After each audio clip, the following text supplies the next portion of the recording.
Hi everyone, it's me, 𝑻𝒉𝒆. Today is Monday, July 22nd, 2024. This video is dedicated to my beloved, and the topic of this video is going to be about the hollow people, or people who are empty on the inside, and how to not be one of them. And I thought of this topic while I was reading this book, which I just started reading a few days ago, Man's Search for Himself by the psychologist Rollo May, who is a psychologist or was a psychologist from Columbia University, which is my alma mater.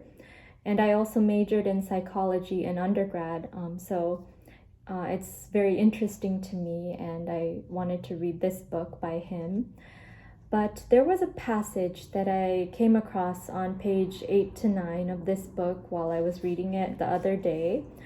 And it really made me think about what it means to not be an empty person, and why so many of us suffer from this feeling of emptiness and hollowness on the inside, despite having everything that we should have on the outside, like a family, a job, and staying busy and keeping ourselves busy and keeping ourselves healthy.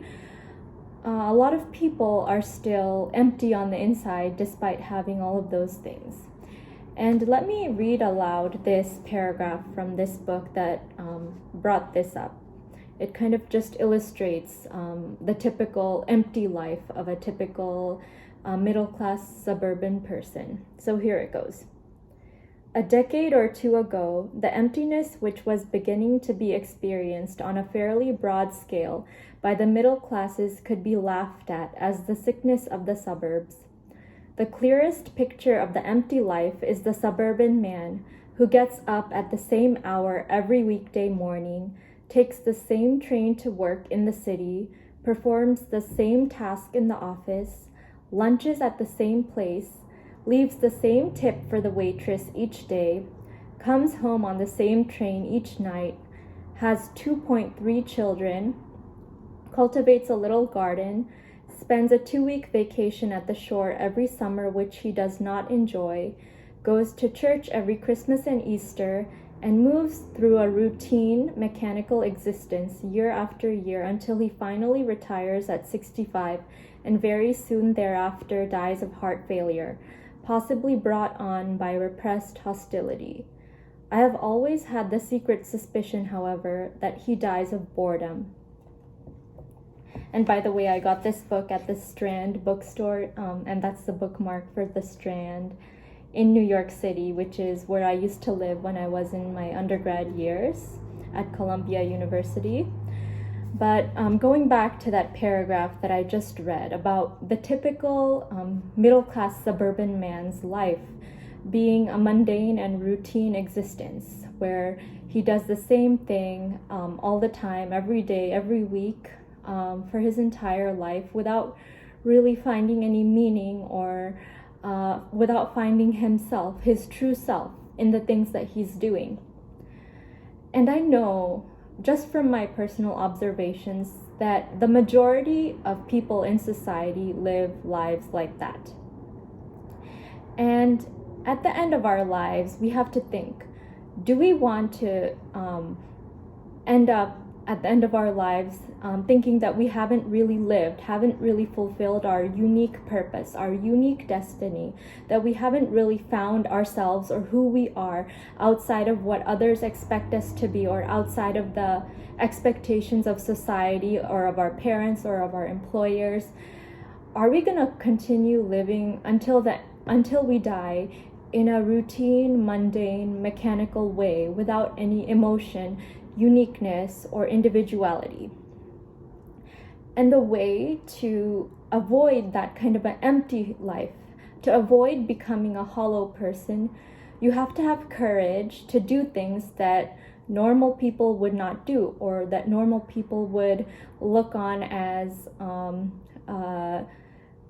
as something that is out of the ordinary, that you're not supposed to do, or that is not of any specific benefit to other people. It's just for yourself. Like for me, making these videos and even writing in my journal, creating art, being creative is a rebellion for me. It's a way for me to rebel against the expectations that are placed upon me to work for somebody else in a regular hour job and go back home at the end of the day and just be tired and do my routine and start over again the next day. I wanted to do something for myself that is not something that other people can do.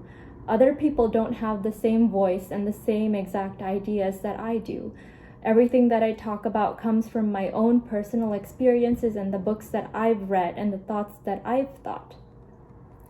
And in that way, I'm able to find myself and be true to myself and not live a mundane or mechanical existence. And I'm not hollow on the inside because of that. Additionally, in addition to creativity and self-expression, there's love.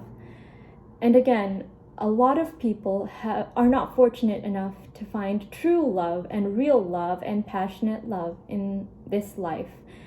Most people are together for the sake of convenience, and they're together just in a mechanical way, and there's no feeling behind it, no emotion. Maybe in the beginning there is, but it dies away quickly if it's not true and if it's not real.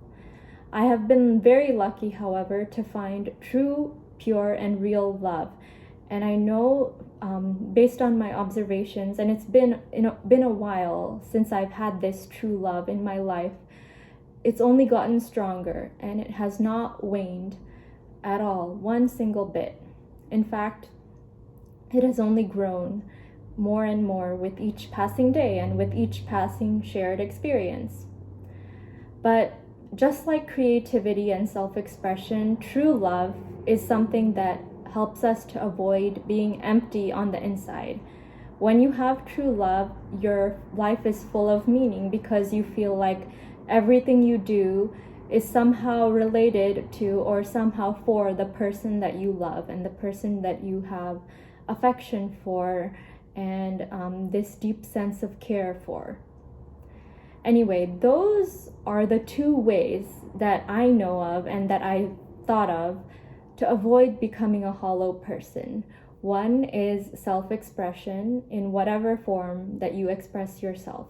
It could be making videos, writing, making music, journaling, making art, painting, running your own business, designing clothes, whatever it may be, as long as you express that unique gift and that unique vision that you have within yourself.